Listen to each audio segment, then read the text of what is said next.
ternyata berbagai macam aktivitas kejahatan, terjadinya pembunuhan, terjadinya korupsi, perampokan, dan berbagai macam hal-hal lainnya justru dilakukan oleh orang-orang yang berpengetahuan atau berpendidikan tinggi.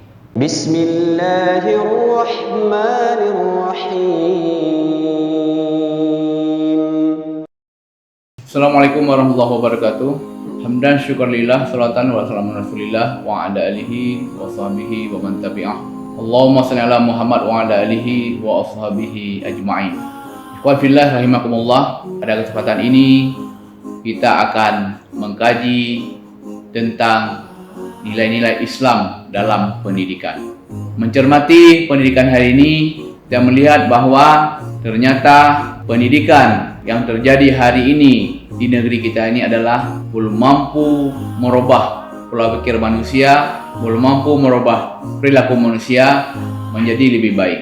Sebenarnya pendidikan itu adalah usaha sadar yang dilakukan oleh manusia untuk mencapai kehidupan yang lebih baik. Namun di sisi yang lain, ternyata berbagai macam aktivitas kejahatan, terjadinya pembunuhan, terjadinya korupsi, perampokan, dan berbagai macam hal-hal lainnya justru dilakukan oleh orang-orang yang berpengetahuan atau berpendidikan tinggi.